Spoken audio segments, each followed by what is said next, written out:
अस्सलामु अलैकुम व रहमतुल्लाहि व बरकातुहू।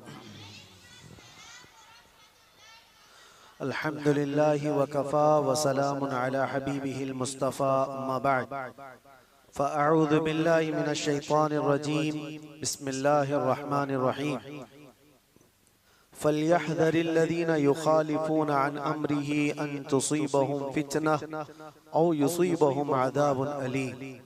सदक़ल्लाहु मौलानल अज़ीम। बारगाह रिसालत मुआब सल्लल्लाहु अलैहि वसल्लम में दुरूद पाक का हदिया पेश करें।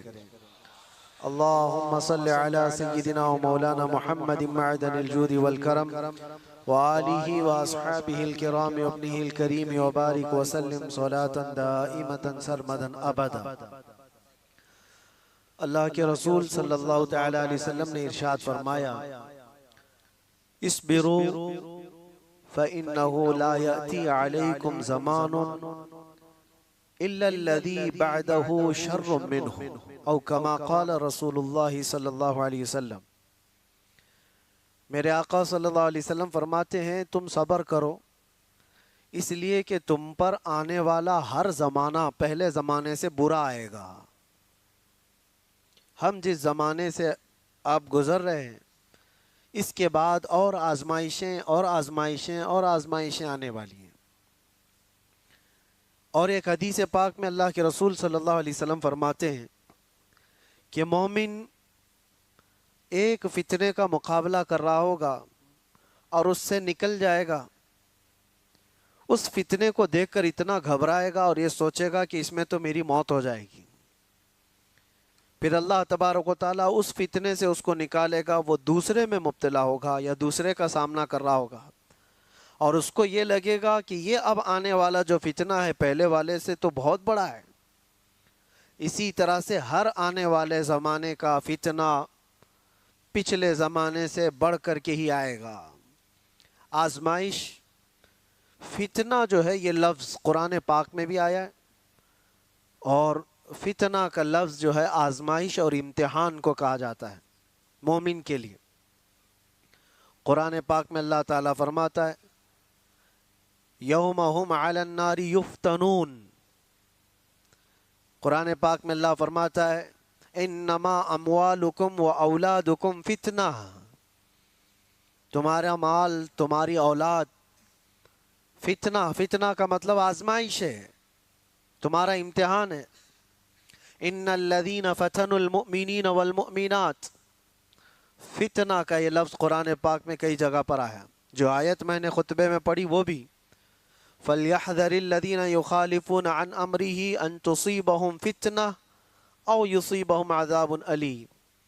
अल्लाह फरमाता है, लोगों को चाहिए कि मेरे नबी के हुक्म की मुखालफत करने से बचें, वरना वो फितनों में मुब्तला होंगे या दर्दनाक अजाब में गिरफ्तार होंगे। ये अल्लाह ताला की तरफ से पहले से तंबीह की गई है। हुजूर की मुखालफत करोगे, नबी पाक सल्लल्लाहु ताला अलैहि वसल्लम की तालीमात को छोड़ोगे तो फितनों में मुब्तला होगे, बहुत सारी आजमाइशें आएंगी।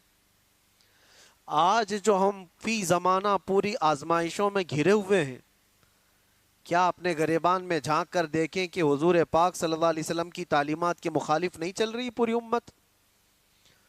जिस उम्मत को खैर उम्मत का लक़ब कुरान ने दिया, या अच्छाइयों का हुक्म देती है, बुराइयों से रोकती है, वो कहाँ है तुम्हारा मनसब? क्या हर कोई वो जिम्मेदारी निभा रहा है? अच्छाइयों का हुक्म दे रहा है हर कोई, बुराइयों से रोक रहे हो हर कोई, डर रहा है हर कोई। ये सोचता है हमको क्या पड़ी है, कोई जा रहा है खड्डे में गिर रहा है तो हमको उससे क्या लेना देना। बुराइयों से रोकने का मिजाज उम्मत का ख़त्म होता चला गया। तुम खैर उम्मत हो, ये मनसब कभी तुमसे अलग नहीं हो सकता। और इल्म इस्लाम लाया है और आज इस्लाम के पैरोकार मुसलमान इल्म से दूर है। अखलाक इस्लाम ने दिया है पूरी दुनिया को, अखलाक इस्लाम ने दिया है। माँ और बहनों के दरमियान तमीज़ इस्लाम ने दिया, औरतों के हुकूक इस्लाम ने अता की। लेकिन ये सब बातें मैं इसलिए अर्ज कर रहा हूँ कि क्या मुसलमानों में अब भी वो इस्लाम है या रसूल पाक सल्लल्लाहु ताला अलैहि वसल्लम की तालीमात को इतना पीछे डाल दिया। कभी कभार मैं सोचता हूं मेरे अजीजों, अपने दिल पर हाथ रख करके बताओ, जिस रसूल पाक से तुम जान से ज्यादा मोहब्बत करने की बात करते हो, उस रसूल की कितनी हदीसें तुम्हें याद हैं? दूसरों के डायलॉग्स तो याद हो जाते, गाने जुबान पर यूं ही आ जाते। वो इसलिए नहीं कि तुम गाने रट्टा मार के याद करते हो, सुन सुन के ही याद होते हैं, चलते फिरते लग जाते हैं, याद होते हैं। किसी के डायलॉग्स बहुत ज्यादा इधर उधर वायरल होते हैं, वो याद हो जाते हैं। लेकिन मैं ये पूछना चाहता हूं कि ये सुन सुन करके जब दुनियावी नगमे याद हो जाते हैं, तो अपनी आदत ऐसी क्यों नहीं डाली कि मेरे नबी के नगमे भी सुन सुन के याद हो जाए, हुजूर की बातें याद हो जाए। बात यही है कुल मिलाकर कि हम जिस आजमाइश के शिकार हो रहे हैं आज या होंगे, इन सब का असल सबब कुरान ने कहा है रसूल पाक सल्लल्लाहु ताला अलैहि वसल्लम के हुक्म की खिलाफ वर्जी। देखो, हुजूर के हुक्म की खिलाफ वर्जी दो तरह का करता है आदमी। एक जानबूझ के करने वाला, वो काफिर है, वो कहता है कि मैं मानता ही नहीं, नाउजुबिल्लाह, वो काफिर है। लेकिन एक अनजाने में करता है, वो हुजूर से मोहब्बत तो करता है, लेकिन नफ्स कभी गालिब है, शैतान कभी गालिब है, सुस्ती कभी गालिब है, जिसकी वजह से इन अहकाम को अमल नहीं कर पाता, लेकिन नुकसान वो भी उठाएगा, वो भी उठाएगा। पहला वाला तो जहन्नम, जिसने जानबूझ करके इनकार किया हुजूर की हुजूर के फरामीन को, वो तो जहन्नम में जाएगा। और दूसरा वाला जो अनजाने में करता चला गया, तो वो दुनिया में फितनों में मुब्तला होगा, आजमाइश में आएगा। अल्लाह के नबी सल्लल्लाहु ताला अलैहि वसल्लम ने यह भी इरशाद फरमाया, एक जमाना तुम पर आएगा। एक साहबी हजरत हुज़ैफा रज़ी अल्लाह ताला, वो फरमाते हैं कि सब लोग हुजूर सल्लल्लाहु अलैहि वसल्लम से अच्छाई के बारे में ज्यादा सवाल करते थे और मैं बुराइयों के बारे में ज्यादा सवाल करता था। वो कहते हैं खुद उसकी वजह यह है, इसलिए पूछता था कि कहीं उस बुराई में मैं मुब्तला ना हो जाऊं, कहीं उस बुराई से मेरा सामना ना हो जाए। तो हज़रत हुज़ैफा रज़ी अल्लाह ताला अन्हु ने हुजूर सल्लल्लाहु अलैहि वसल्लम से पूछा, या रसूल अल्लाह सल्लल्लाहु अलैहि वसल्लम, हम ज़माने जाहिलियत में थे, कुफ्र में थे, शिर्क में थे, इस्लाम आया, खैर आया, अल्लाह ताला ने हमें एक शर से निकालकर खैर में लाया, तो क्या इस इस्लाम के खैर के बाद फिर कोई और शर आने वाला है? इसके बाद और कोई बुराई आएगी? हुजूर ने फरमाया, हाँ आएगी। जिस इस्लाम में तुम हो, इस खैर के बाद फिर शर आएगा। उस साहबी ने फरमाया, क्या वो शर जो आएगा, वो बुराई जो आएगी, उसके बाद फिर कोई खैर नहीं आएगा? हुजूर ने फरमाया, आएगा। इसका मतलब ये है, ज़माने जाहिली, ये पूरी हदीस सुन लीजिए, हजरत हुज़ैफा रज़ियल्लाहु ताला अन्हु की ये हदीस सही हदीस है पाक। पहले उन्होंने पूछा, हम ज़माने जाहिलियत में थे, कुफ्र और शिर्क में थे, इस्लाम में आए तो एक बुराई से निकलकर खैर की तरफ आए। अब पूछा, क्या इस खैर के बाद फिर कभी और कोई बुराई आने वाली है, शर आने वाला है? हुजूर ने फरमाया, हाँ आने वाला है। उस शर के बारे में क्या क्या हुजूर ने फरमाया वो भी बताता हूं। लेकिन हजरत हुज़ैफा ने उसके बाद का भी पूछा, कहा वो शर जब आए तो क्या उसके बाद फिर कोई भलाई आएगी कि नहीं आएगी, खैर आएगा कि नहीं? हुजूर ने फरमाया, हाँ आएगा।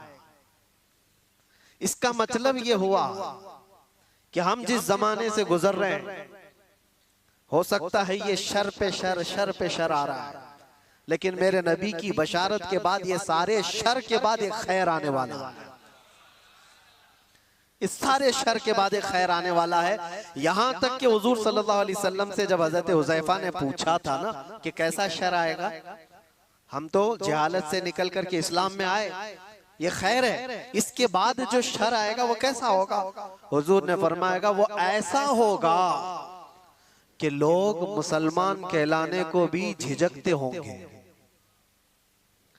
और कुछ लोग उसको, मुसलमान को ऐसा देखेंगे जैसे किसी चोर को या जानी को देखा जाता है।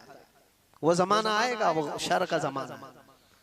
यानी लोग उसको दिखा दिखा करके बोलेंगे ये देखो मुसलमान जा रहा है, ये देखो मुसलमान जा रहा है। मुसलमान होना ताज्जुब की बात हो जाएगी, ऐसा शर आएगा। और यहां तक कि हुजूर सल्लल्लाहु अलैहि वसल्लम फरमाते हैं जैसे जानी को लोग हिकारत से देखते हैं, एक सच्चे मोमिन को ऐसा देखा करेंगे।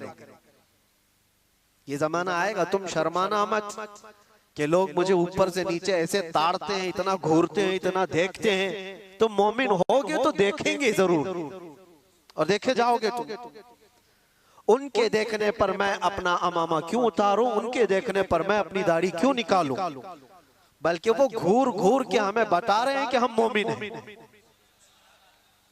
वो शर का जमाना आएगा कि लोग ताज्जुब से देखा करेंगे मोमिन को, ताज्जुब से देखेंगे और ताना भी मारेंगे कि ये देखो बड़ा मोमिन बनता है, ये बड़ा मुसलमान लगता है।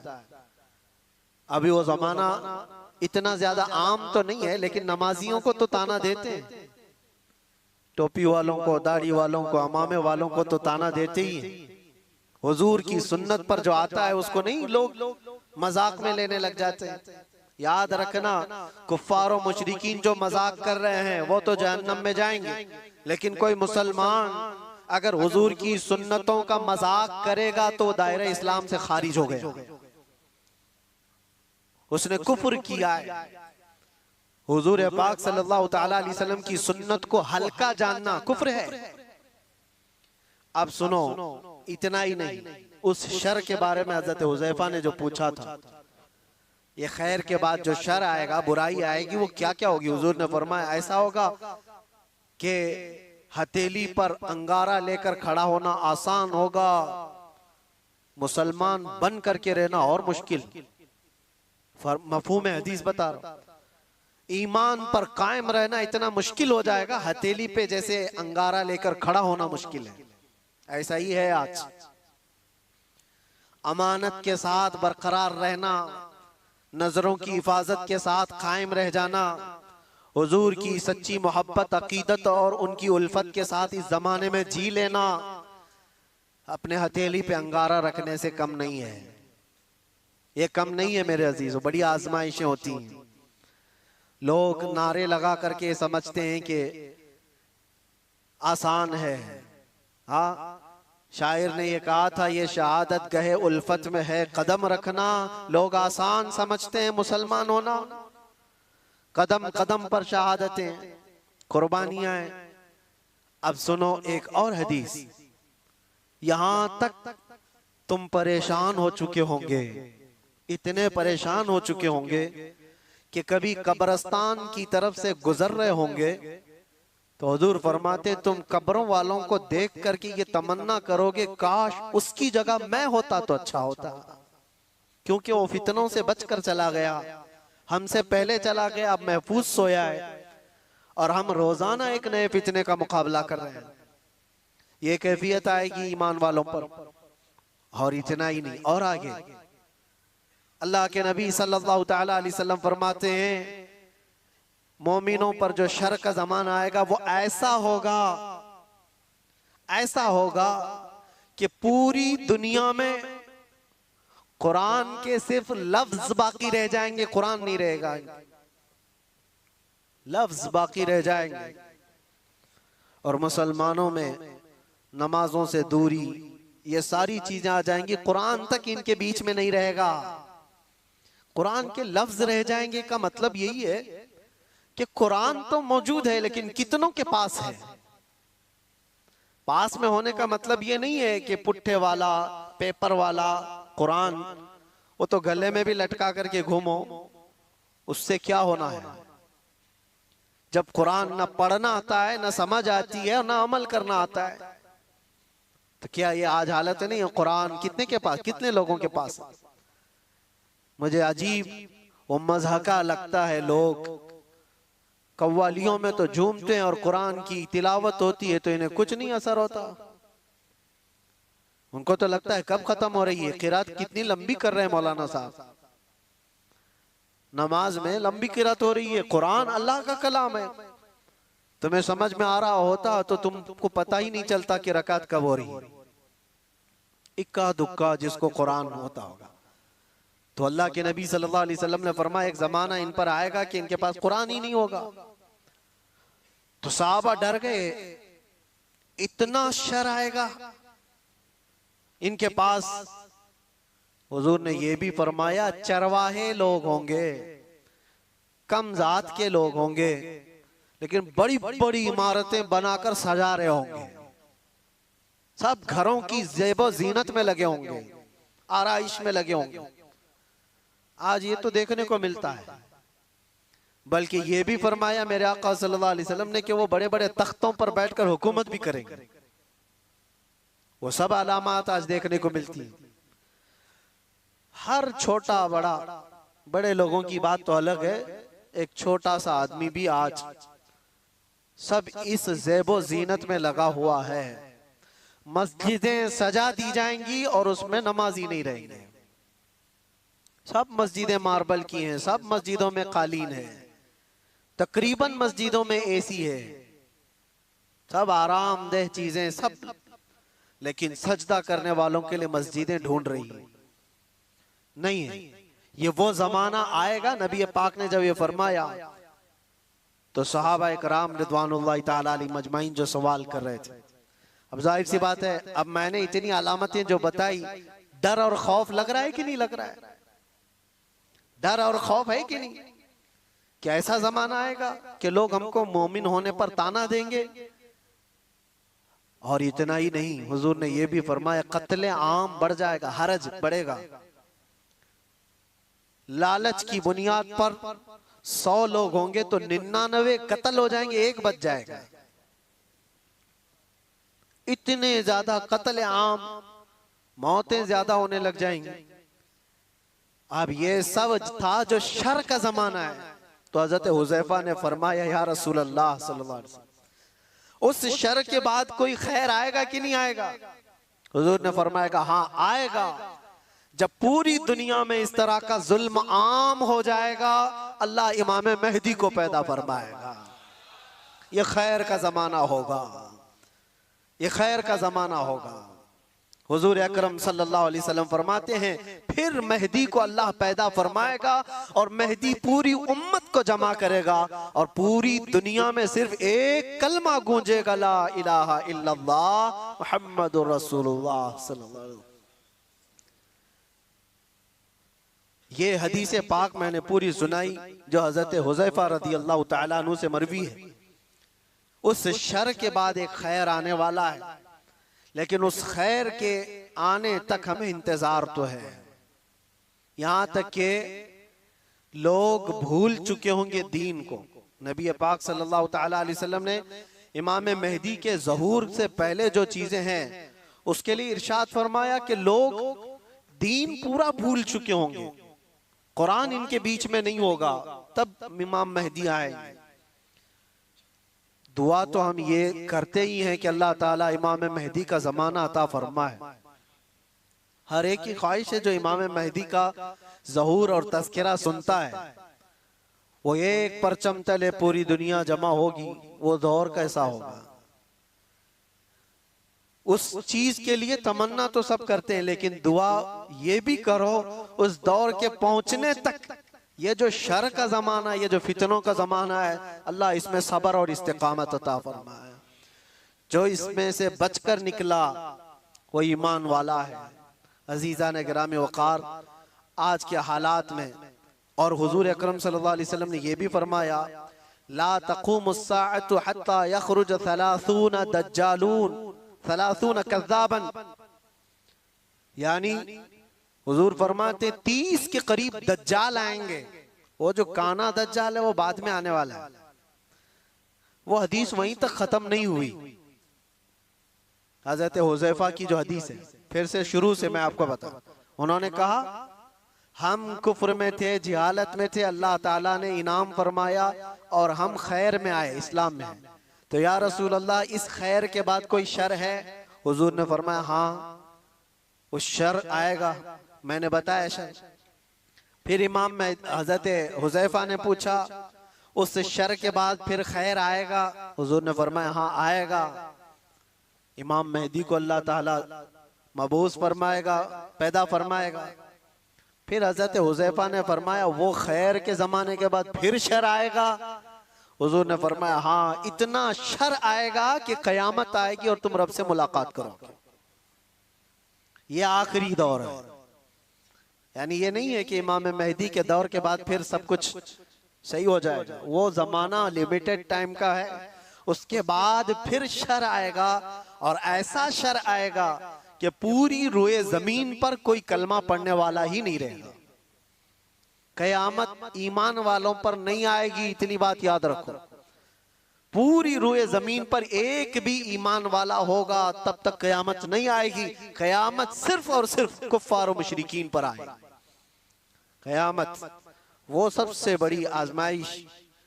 बहरहाल जिन आजमाइशों से हम आज गुजर रहे हैं, इसमें अल्लाह के नबी सल्लल्लाहु अलैहि वसल्लम ने फरमाया इस्बिरू, सब्र करो, सब्र करो।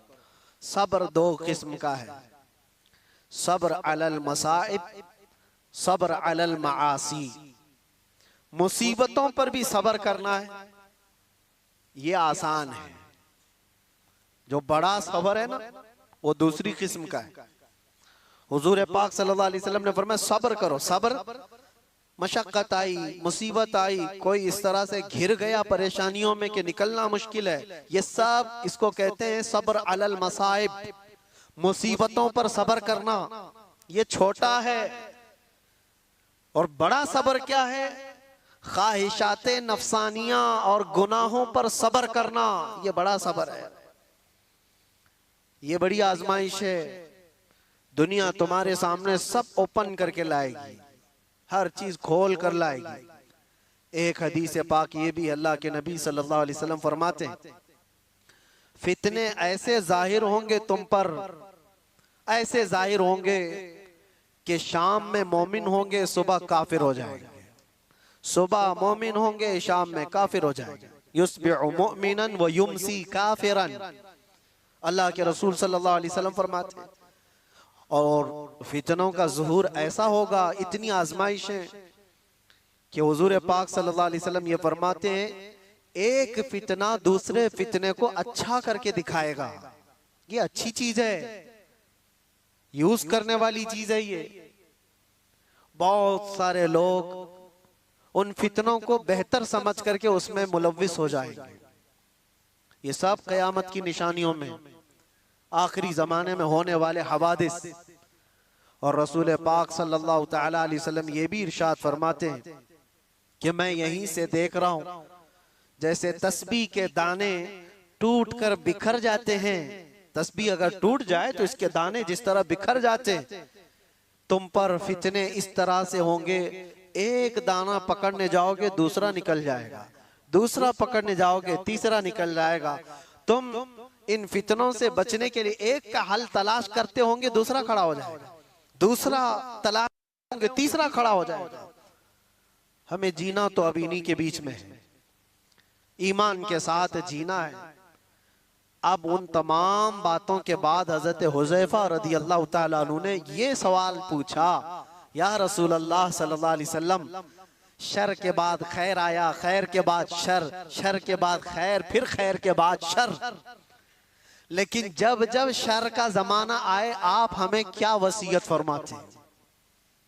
जब जब शर का जमाना आए आप हमें क्या वसीयत फरमाते हैं? हुजूर पाक सल्लल्लाहु तआला अलैहि वसल्लम इरशाद फरमाते हैं, जो बंदा ये कहा, जो कुरान की आयत में इन्नल्लज़ीना क़ालू रब्बुनल्लाह, जिन्होंने ये कहा हमारा रब, कहते हो कि नहीं कहते हो हमारा रब? हुजूर फरमाते हैं फिर उस पर जम गया, फिर उस पर जम गया। इसके बहुत लवाजिमात हैं, ये बोलना आसान है। हमने ये कहा हमारा रब अल्लाह है, अल्लाह सबसे बड़ा है, अल्लाह सबसे बड़ी ताकत मालिक है, ये कहा और उस पर जम गया। इसका मतलब है अपने हर शय में ये मानता है कि जो कुछ भी होगा वो अल्लाह की मर्जी से होगा, इस पर जमा रह गया। फिर दूसरी चीज हुजूर पाक सल्लल्लाहु अलैहि वसल्लम फरमाते हैं, वो आखिरत पर, आखिरी दिन पर अल्लाह से मुलाकात करने को सबसे ज्यादा यकीन रखता हो, इन शर के जमाने में वो महफूज रह जाएगा। दो ही बातें फरमाई हुजूर ने। एक, अल्लाह पर यकीन रखा हो कि जो कुछ भी होगा मेरे रब की मर्जी से, और दूसरे आखिरत के दिन पर।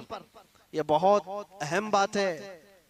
तुमको अगर यकीन हो जाए कि मुझे आखिरी दिन खड़ा होना है मेरे रब के हुजूर, फमन यअमल मिस्काल ज़र्रतिन खैरन यरा वमन यअमल मिस्काल ज़र्रतिन शर्रन यरा। इसका मतलब जानते हो? अल्लाह फरमाता है जो जर्रा बराबर, जर्रा बहुत छोटा होता है, ये हवा में जब उड़ती हुई चीजें हैं ना, उसमें बारीक जो सबसे बारीक चीज होती है उसको जर्रा कहते हैं। वो पकड़ में भी नहीं आती, जो हवा में दिखती है। कभी धूप में आप देखना, धूल के जो जर्रे होते हैं उसको जर्रा कहते हैं।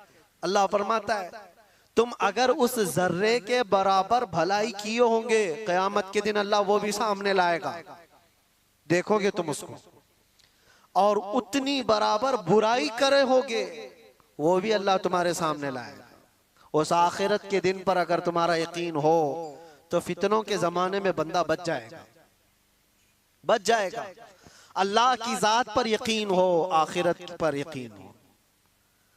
मैं एक बात कहता हूं, हजरत महबूब इलाही के पास एक बंदा आया था, उनका मुरीद था। उसने कहा कि हुजूर, इंसान है, ख्वाहिशात हैं, तमन्नाएं होती हैं, कभी कभार तो गुनाह करने की ख्वाहिश आती है, बहुत ज्यादा आती है, तो इतनी परमिशन तो होना चाहिए, थोड़ा बहुत गुनाह कर ले आदमी, इजाजत के साथ कर ले। करता तो है लेकिन पकड़ हो जाती है उस पे। उसने सवाल ये किया, कभी कभार गुनाह करने की परमिशन होनी चाहिए, इजाजत होनी चाहिए? आपने फरमाया हाँ, होना तो चाहिए। ओ मुरीद तो फैल गया, हजरत ने कह दिया है अभी, लेकिन उन्होंने कहा दो शर्तें, दो शर्तें। उसने कहा जल्दी बताइए हजरत क्या शर्तें हैं वो? उन्होंने कहा गुनाह करना है, अगर बुराई करना है तो पहली शर्त ये है कि अल्लाह की सल्तनत से बाहर जाके करे। पूरी कायनात उसकी सल्तनत में है या नहीं?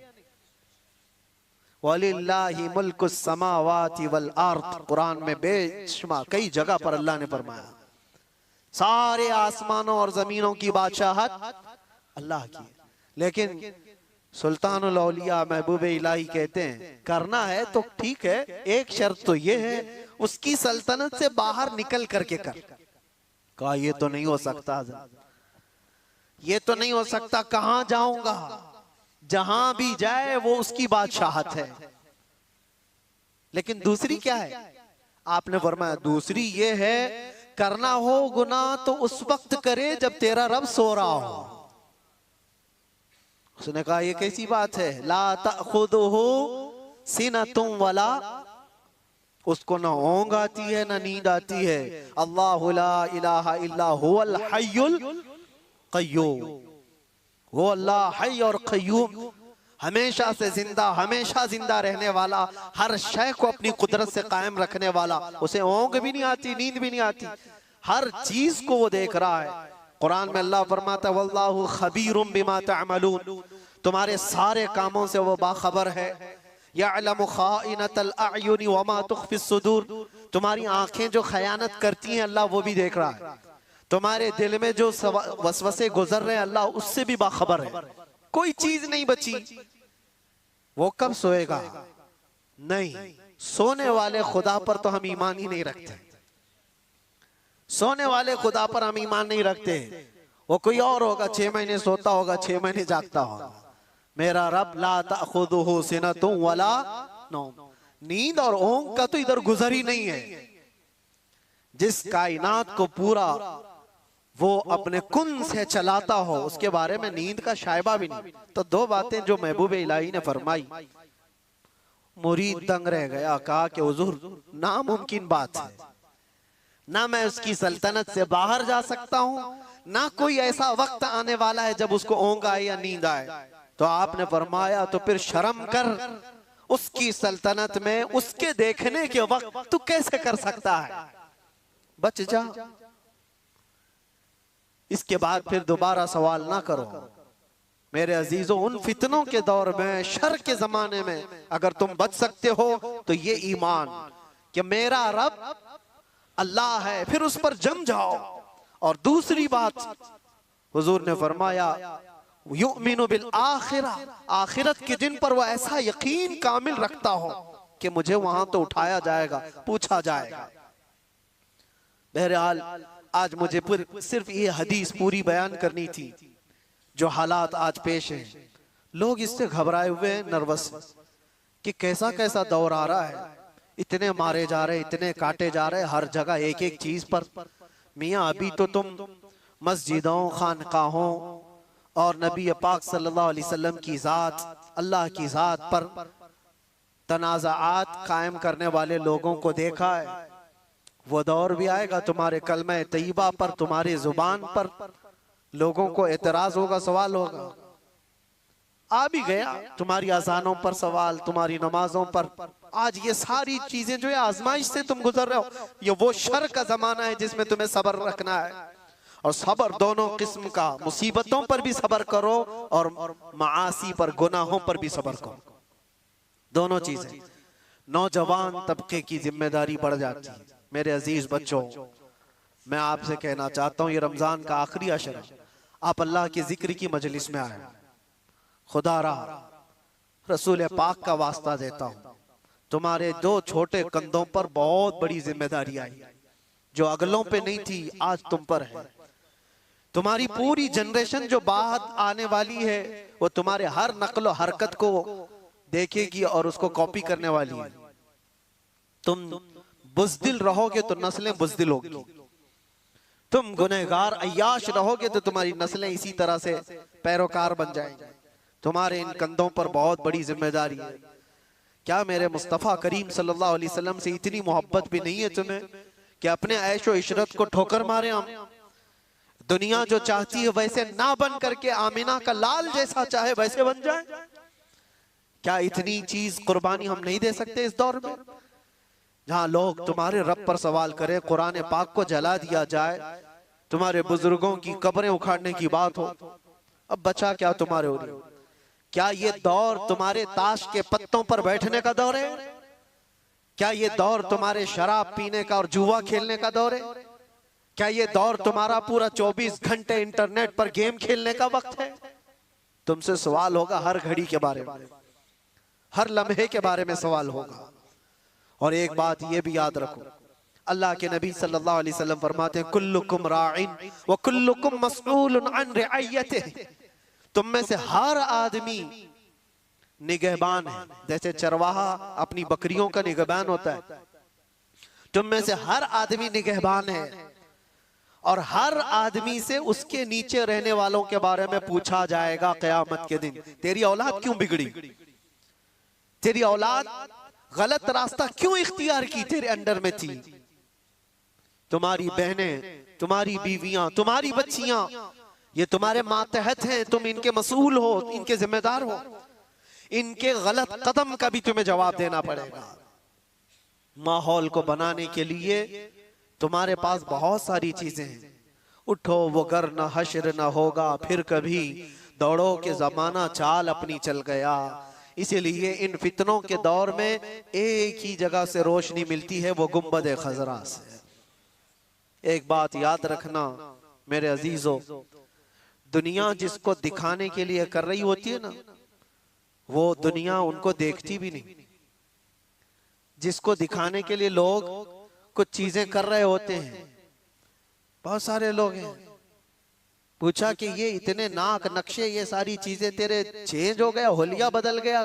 कहा मैं फलां का फैन हूं, एक्टर का, एक्ट्रेस का, पता नहीं किसका किसका फैन है, उसी की तरह सब कुछ बनाना। लेकिन मैं उनसे पूछता हूं, जिसकी तुम नकलो हरकत कर रहे हो, जिसकी कॉपी कर रहे हो, क्या वो तुझे देख रहा है? क्या वो तुम्हें देख रहा है? वो देख करके कभी खुश हो रहा है? कभी तेरी खैरियत पूछा? लेकिन कसम रब्बे जुल जलाल की, पूरी कायनात के चप्पे में कहीं पर भी रहो, मेरे मुस्तफा के अखलाक पर जो अमल कर रहा है, वो ताजदारे मदीना उसे देख रहे हैं, वो उसे देख भी रहे हैं और फख्र भी कर रहे हैं।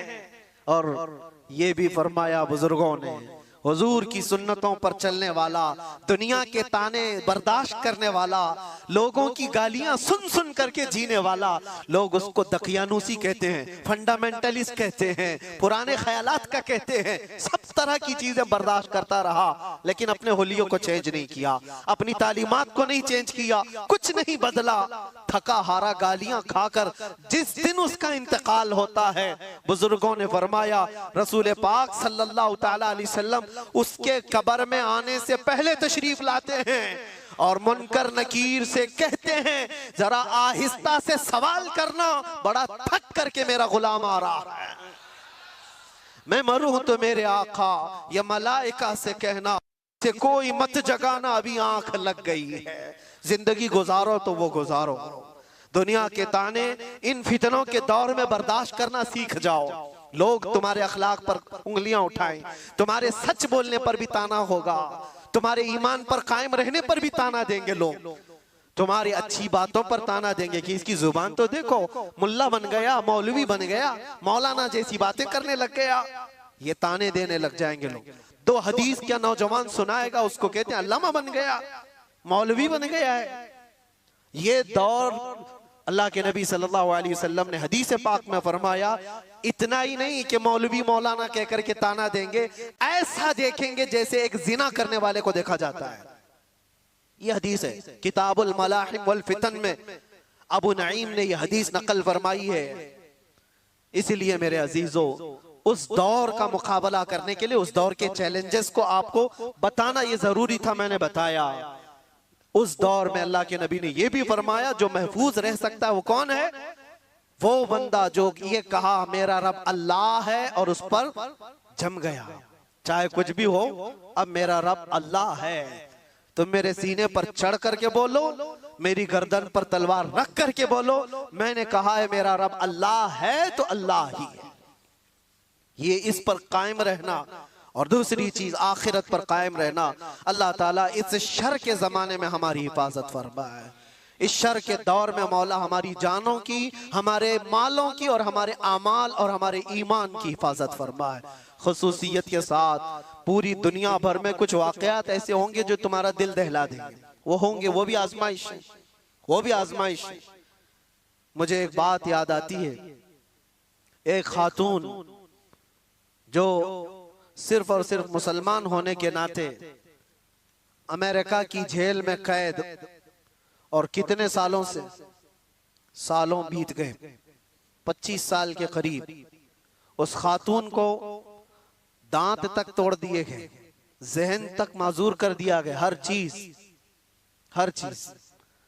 उस खातून ने अपनी बहन को मुलाकात में एक बात ये कही थी, बहन मिलने के लिए गई तो उस खातून ने कहा कि जेल की अजियतें बहुत सख्त हैं, मैं जानता हूं मेरे अजीज, एक दिन 1 साल के बराबर कटता है। मैं जिस जेल में रह करके आया वहां पर लोग 22-22 साल से अंदर हैं,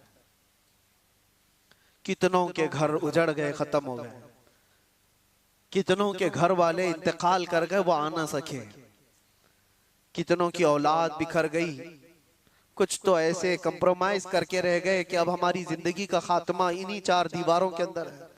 कुछ बर्दाश्त न करते हुए रस्सियां लटका करके अपने आप को फांसी पर झूल गए।